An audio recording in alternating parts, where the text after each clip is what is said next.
Hi ವೀಕ್ಷಕರೇ ನೋಡಿ, ಕೊನೆಗೂ ಸರ್ಕಾರ ಪ್ರತಿಯೊಂದು ಗೃಹಲಕ್ಷ್ಮಿ ಫಲಾನುಭವಿಗಳ ಬ್ಯಾಂಕ್ ಖಾತೆಗೆ ಕಳೆದ 3 ತಿಂಗಳಿಂದ ಬಾಕಿ ಇದ್ದಂಥ 6,000 ಗೃಹಲಕ್ಷ್ಮಿ ಹಣನ ಒಟ್ಟಿಗೆ ಪ್ರತಿ ಫಲಾನುಭವಿಗಳಿಗೆ ಜಮಾ ಮಾಡುವುದಾಗಿ ಭರ್ಜರಿ ಗುಡ್ಡಿಸ್ನ ಕೊಟ್ಟಿದೆ. ಈಗಾಗಲೇ ಫಲಾನುಭವಿಗಳಿಗೆ ಹಣ ಜಮಾ ಆಗೋದಕ್ಕೂ ಶುರುವಾಗಿದ್ದು, ನಿಮ್ಮ ಬ್ಯಾಂಕ್ ಖಾತೆಗೆ ಗೃಹಲಕ್ಷ್ಮಿ ಹಣ ಬರಬೇಕು ಅಂದರೆ ಸರ್ಕಾರದಿಂದ ಬಂದಿರುವ ಹೊಸ ಬದಲಾವಣೆಗಳು ಮತ್ತು ಹೊಸ ನಿಯಮಗಳನ್ನ ಪಾಲಿಸಬೇಕು. ಯಾಕಂದರೆ ಈಗಾಗಲೇ 7ರಿಂದ 8 ಲಕ್ಷ ಮಹಿಳೆಯರಿಗೆ ಗೃಹಲಕ್ಷ್ಮಿ ಹಣ ಕ್ಯಾನ್ಸಲ್ ಆಗಿದೆ. ಹಾಗಾದರೆ ಏನೆಲ್ಲ ನಿಯಮಗಳು ಬಂದಿದೆ ಅದರ ಬಗ್ಗೆ ಕೂಡ ತಿಳಿಸ್ಕೊಡ್ತೀನಿ. ಮತ್ತು ಸರ್ಕಾರದಿಂದ ಕರ್ನಾಟಕದ 23 ಜಿಲ್ಲೆಗಳನ್ನು ಆಯ್ಕೆ ಮಾಡಿದ್ದು, ಒಟ್ಟು 3 ತಿಂಗಳ ಗೃಹಲಕ್ಷ್ಮಿ ಯೋಜನೆಯ 6,000 ಹಣನ ಪ್ರತಿ ಫಲಾನುಭವಿಗಳಿಗೆ ಆಗಸ್ಟ್ 8ರಿಂದ 23 ಜಿಲ್ಲೆಗಳಿಗೆ ಜಮಾ ಮಾಡ್ತಾ ಇದ್ದು, ಯಾರಿಗೆಲ್ಲ ಹಣ ಬರುತ್ತೆ, ಯಾರಿಗೆಲ್ಲ ಹಣ ಕ್ಯಾನ್ಸಲ್ ಆಗಿದೆ ಅಂತ ನಾನು ನಿಮಗೆ ಸಂಪೂರ್ಣವಾಗಿ ಈ ಒಂದು ವಿಡಿಯೋದಲ್ಲಿ ತಿಳಿಸ್ಕೊಡ್ತಾ ಇದ್ದೀನಿ. ಅದಕ್ಕಿಂತ ಮೊದಲು ನೋಡಿ ವೀಕ್ಷಕರೇ, ನೀವು ನನ್ನ ಚಾನಲ್ನ ಸಬ್ಸ್ಕ್ರೈಬ್ ಆಗಿಲ್ಲ ಅಂದರೆ ದಯಮಾಡಿ ಪ್ರತಿಯೊಬ್ಬರು ನನ್ನ ಚಾನಲ್ನ ಸಬ್ಸ್ಕ್ರೈಬ್ ಮಾಡಿಕೊಂಡು ಹಾಗೆ ವಿಡಿಯೋಗೆ ಒಂದು ಲೈಕ್ನ ಕೊಡಿ.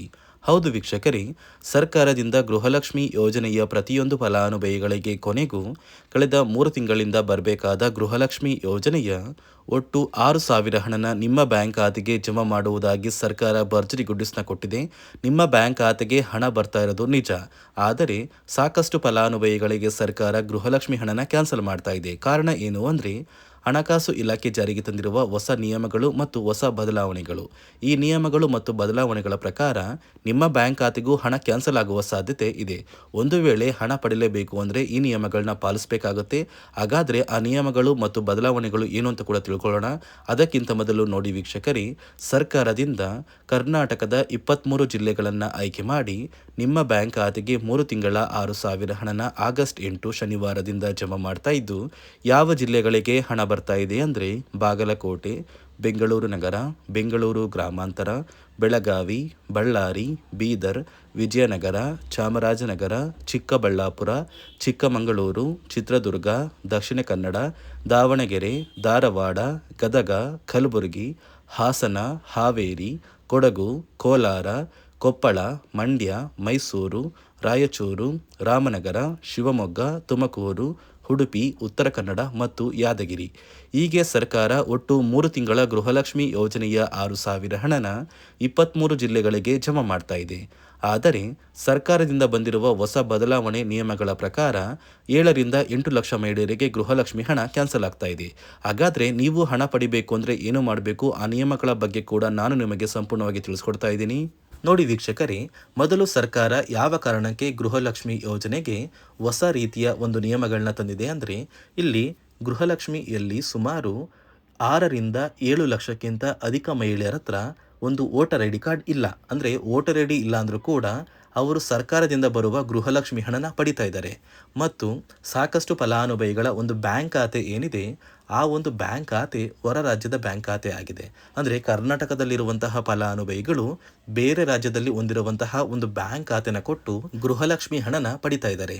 ಅದೇ ರೀತಿ ಸಾಕಷ್ಟು ರೀತಿಯ ಹೊಸ ಬದಲಾವಣೆಗಳು ಯಾವ ಕಾರಣಕ್ಕೆ ಬರ್ತಾ ಇದೆ ಅಂದರೆ, ಗೃಹಲಕ್ಷ್ಮಿ ಯೋಜನೆಯಲ್ಲಿ ಅರ್ಹವಿರುವ ಫಲಾನುಭವಿಗಳಿಗೆ ಅಂದರೆ ಕರ್ನಾಟಕದವರಾಗಿದ್ದು, ಕರ್ನಾಟಕದಲ್ಲೇ ವೋಟರ್ ಐ ಡಿನ ಹೊಂದಿದ್ದು, ಕರ್ನಾಟಕದ ಫಲಾನುಭವಿಗಳಾಗಿದ್ದು ಇವರ ಬ್ಯಾಂಕ್ ಖಾತೆಗೆ ಹಣ ತಲುಪಬೇಕು. ಬೇರೆ ಫಲಾನುಭವಿಗಳಿಗೆ ಯಾವುದೇ ಕಾರಣಕ್ಕೂ ಹಣ ತಲುಪಬಾರದು ಅಂತ ಸರ್ಕಾರ ನಿರ್ಧಾರ ಮಾಡಿದೆ. ಇದೇ ಕಾರಣಕ್ಕೆ ಸಾಕಷ್ಟು ಫಲಾನುಭವಿಗಳು ಗೃಹಲಕ್ಷ್ಮಿ ಯೋಜನೆಯ ಒಂದು ಅರ್ಹರ ಪಟ್ಟಿಯಿಂದ ಕ್ಯಾನ್ಸಲ್ ಆಗ್ತಾ ಇದ್ದಾರೆ. ನಿಮ್ಮ ಒಂದು ಮನೆ ಬಾಗಿಲಿಗೆ ಸರ್ಕಾರದಿಂದ ಅಧಿಕಾರಿಗಳು ಬರ್ತಾರೆ. ಸೊ ಸರ್ಕಾರ ಗೃಹಲಕ್ಷ್ಮಿ ಮರುನೋಂದಣಿಗೆ ಒಂದು ಅಪ್ಲಿಕೇಶನ್ ಕೂಡ ಕೊಟ್ಟಿದ್ದಾರೆ. ಅಂದರೆ ಮೊಬೈಲಲ್ಲೇ ಆ ಒಂದು ಅಧಿಕಾರಿಗಳು ನಿಮ್ಮ ಮನೆ ಬಾಗಿಲಿಗೆ ಬಂದು ನಿಮ್ಮ ದಾಖಲಾತಿಗಳಾದ ರೇಷನ್ ಕಾರ್ಡ್, ಆಧಾರ್ ಕಾರ್ಡ್ ಮತ್ತು ವೋಟರ್ ಐ ಡಿ ಇದೀಗ ಕಡ್ಡಾಯ ಮಾಡಿದೆ.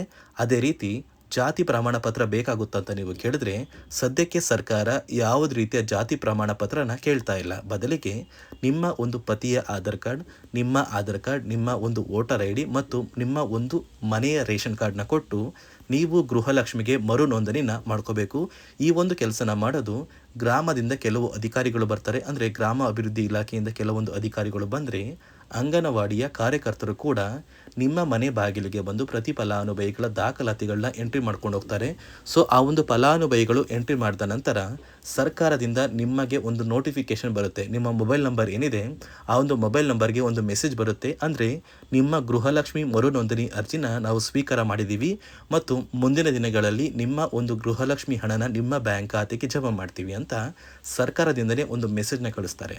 ಆದರೆ ನೀವು ನಿಮ್ಮ ಮೊಬೈಲ್ ನಂಬರ್ನ ಆಕ್ಟಿವ್ ಆಗಿರುವಂತಹ ಮೊಬೈಲ್ ನಂಬರ್ನ ಕೊಡಬೇಕು. ಯಾಕಂದರೆ ನಿಮ್ಮ ಬ್ಯಾಂಕ್ ಖಾತೆಗೆ ಲಿಂಕ್ ಆಗಿರುವಂತಹ ಮೊಬೈಲ್ ನಂಬರ್ ಬೇರೆ ಇರುತ್ತೆ ಮತ್ತು ನೀವು ಹೊಂದಿರುವಂತಹ ಒಂದು ಮೊಬೈಲ್ ನಂಬರ್ ಬೇರೆ ಇರುತ್ತೆ. ಇದೇ ಕಾರಣಕ್ಕೆ ಕರೆಕ್ಟಾಗಿರುವಂತಹ ಒಂದು ಮೊಬೈಲ್ ನಂಬರ್ನ ಕೊಟ್ಟರೆ ಆದಷ್ಟು ಬೇಗ ನೀವು ಮರು ಅರ್ಜಿನ ಹಾಕಿ ಗೃಹಲಕ್ಷ್ಮಿ ಹಣನ ಪಡ್ಕೋಬೋದು. ಅದೇ ರೀತಿ ನೀವು ಹೊಂದಿರುವ ಬ್ಯಾಂಕ್ ಖಾತೆ ಏನಿದೆ ಆ ಒಂದು ಬ್ಯಾಂಕ್ ಖಾತೆನ ನೀವು ಆ್ಯಕ್ಟಿವ್ ಆಗಿ ಇಟ್ಕೋಬೇಕು. ಅಂದರೆ ಯಾವುದೇ ರೀತಿಯ ಒಂದು ವಹಿವಾಟನ್ನು ನಡೆಸ್ತಾ ಇಲ್ಲ ಅಂದರೆ ನಿಮ್ಮ ಒಂದು ಬ್ಯಾಂಕ್ ಖಾತೆಗೆ ಗೃಹಲಕ್ಷ್ಮಿ ಹಣ ಖಂಡಿತವಾಗಿಯೂ ಬರೋದಿಲ್ಲ. ಅದೇ ರೀತಿ ನೋಡಿ ವೀಕ್ಷಕರೇ, ನಿಮ್ಮ ಮನೆಯ ಕುಟುಂಬರು ಅಂದರೆ ಗೃಹಲಕ್ಷ್ಮಿ ಯೋಜನೆಯ ಒಂದು ಸದಸ್ಯ ಏನಾರು ಮರಣ ಹೊಂದಿದ್ದು ಅವರ ಬದಲಾಗಿ ನೀವು ಅಪ್ಲಿಕೇಶನ್ ಹಾಕ್ತೀವಿ ಅಂದರೆ ಅದು ಸಾಧ್ಯವಿಲ್ಲ. ಯಾಕಂದರೆ ನಿಮ್ಮ ಒಂದು ರೇಷನ್ ಕಾರ್ಡಲ್ಲಿ ಮನೆಯ ಯಜಮಾನಿ ಯಾರಿರ್ತಾರೆ ಅವರೇ ಮಾತ್ರ ಗೃಹಲಕ್ಷ್ಮಿ ಯೋಜನೆಗೆ ಅರ್ಹರಾಗಿರ್ತಾರೆ. ಒಂದು ವೇಳೆ ಮನೆಯ ಸದಸ್ಯರು ಯಜಮಾನಿಯಾಗಿದ್ದು ಅವರು ಮರಣ ಹೊಂದಿದರೆ ನೀವು ಗೃಹಲಕ್ಷ್ಮಿ ಯೋಜನೆಗೆ ಅಪ್ಲಿಕೇಶನ್ ಹಾಕೋದಕ್ಕೆ ಆಗೋದಿಲ್ಲ. ಮೊದಲು ನಿಮ್ಮ ಮನೆಯಲ್ಲಿ ಇರುವಂತಹ ಒಂದು ಹೆಣ್ಣು ಮಗಳು ಅಂದರೆ ಮಹಿಳೆ, ನಿಮ್ಮ ಒಂದು ಪತ್ನಿ ಇರ್ಬೋದು ಅಥವಾ ನಿಮ್ಮ ಒಂದು ತಾಯಿ ಇರ್ಬೋದು, ಅವ್ರನ್ನ ಮನೆಯ ಯಜಮಾನಿ ನೀವು ಮಾಡಬೇಕಾಗುತ್ತೆ. ಸೊ ಮನೆಯ ಯಜಮಾನಿ ಮಾಡಿದ ನಂತರ ಮಾತ್ರ ನೀವು ಗೃಹಲಕ್ಷ್ಮಿಯ ಸೌಲಭ್ಯನ ಪಡ್ಕೋಬೋದು. ಒಂದು ವೇಳೆ ನೀವು ಗೃಹಲಕ್ಷ್ಮಿಗೆ ಹೊಸದಾಗಿ ಅರ್ಜಿ ಹಾಕಬೇಕು ಅಂದರೆ ಇದೀಗ ಸರ್ಕಾರ ಅದಕ್ಕೂ ಕೂಡ ಕರ್ನಾಟಕ ಒನ್, ಗ್ರಾಮ ಒನ್ ಅಥವಾ ಬೆಂಗಳೂರು ಒನ್ ಸೇವಾ ಕೇಂದ್ರದಲ್ಲಿ ಅವಕಾಶ ಮಾಡಿಕೊಟ್ಟಿದೆ. ಆದರೆ ಮೊದಲ ಥರ ಇವಾಗ ನೀವು ಅರ್ಜಿನ ಹಾಕೋದಕ್ಕೆ ಆಗೋದಿಲ್ಲ. ಬದಲಿಗೆ ನಿಮ್ಮ ರೇಷನ್ ಕಾರ್ಡ್ನ ತೊಗೊಂಡೋಗ್ಬೇಕು, ನಿಮ್ಮ ಆಧಾರ್ ಕಾರ್ಡ್ನ ತೊಗೊಂಡೋಗ್ಬೇಕು, ನಿಮ್ಮ ಒಂದು ಪತಿಯ ಆಧಾರ್ ಕಾರ್ಡ್ನ ಕೂಡ ತೊಗೊಂಡೋಗ್ಬೇಕಾಗುತ್ತೆ. ನಿಮ್ಮ ವೋಟರ್ ಐ ಡಿ ಕೂಡ ಕಡ್ಡಾಯವಾಗುತ್ತೆ. ನಿಮ್ಮ ವೋಟರ್ ಐ ಡಿ ನಿಮ್ಮ ಹತ್ರ ಇದ್ದರೆ ಮಾತ್ರ ನೀವು ಗೃಹಲಕ್ಷ್ಮಿ ಯೋಜನೆಯ ಒಂದು ಅರ್ಹತೆಯನ್ನು ಪಡ್ಕೋತೀರಾ.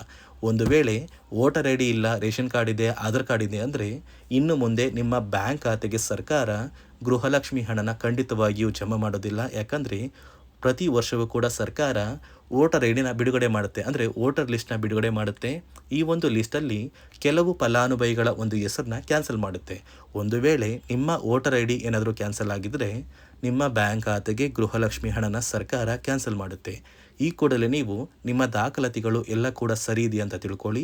ಹಾಗಾದರೆ ಮಾತ್ರ ನೀವು ಗೃಹಲಕ್ಷ್ಮಿ ಯೋಜನೆಗೆ ಅರ್ಹರಾಗಿರ್ತೀರಾ. ಸರ್ಕಾರ ಯಾವ ಕಾರಣಕ್ಕೆ ಈ ರೀತಿಯ ಹೊಸ ಬದಲಾವಣೆಗಳನ್ನ ತರ್ತಾ ಇದೆ ಅಂದರೆ ಇಲ್ಲಿಯವರೆಗೂ ಸುಮಾರು 60 ಕೋಟಿಗಿಂತ ಅಧಿಕ ಮೊತ್ತನ ಸರ್ಕಾರ ನಷ್ಟ ಮಾಡಿಕೊಂಡಿದೆ. ಅಂದರೆ ಫಲಾನುಭವಿಗಳು ನಮ್ಮ ಕರ್ನಾಟಕದವರೇ ಅಲ್ಲ, ಅಂತಹ ಫಲಾನುಭವಿಗಳಿಗೂ ಕೂಡ ಸರ್ಕಾರದಿಂದ ಹಣ ಹೋಗಿದೆ ಮತ್ತು ಸಾಕಷ್ಟು ಫಲಾನುಭವಿಗಳು ಮರಣ ಹೊಂದಿದ್ದಾರೆ. ಅಂತಹ ಫಲಾನುಭವಿಗಳಿಗೂ ಕೂಡ ಹಣ ಹೋಗ್ತಾ ಇದೆ ಮತ್ತು ಫಲಾನುಭವಿಗಳು ಹೊಂದಿರುವ ಬ್ಯಾಂಕ್ ಖಾತೆ ಕೂಡ ಆ್ಯಕ್ಟಿವ್ ಇಲ್ಲ.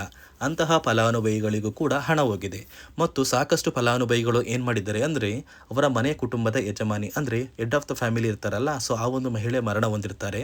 ಸೊ ಏನೋ ಒಂದು ಕಾರಣದಿಂದ ಮರಣ ಹೊಂದಿದ್ದು ಅವರ ಬ್ಯಾಂಕ್ ಖಾತೆಗೆ ಬರುವ ಗೃಹಲಕ್ಷ್ಮಿ ಹಣನ ಒಂದು ATM ಮೂಲಕ ವಿತ್ಡ್ರಾ ಮಾಡಿದ್ದಾರೆ ಮತ್ತು ಫೋನ್ಪೇ ಮೂಲಕ ಟ್ರಾನ್ಸ್ಫರ್ ಮಾಡ್ಕೊಂಡಿದ್ದಾರೆ. ಇದೀಗ ಸರ್ಕಾರ ಈ ರೀತಿಯ ಒಂದು ಹೊಸ ಬದಲಾವಣೆಗಳನ್ನ ಜಾರಿಗೆ ತಂದರೆ ಯಾರಿಗೂ ಕೂಡ ಗೃಹಲಕ್ಷ್ಮಿ ಹಣ ಮೋಸ ಆಗೋದಿಲ್ಲ ಮತ್ತು ಪ್ರತಿ ಫಲಾನುಭವಿಗಳಿಗೆ ಹಣ ಬಂದೇ ಬರುತ್ತೆ ಅಂತ ಆದೇಶ ಕೊಟ್ಟಿದೆ.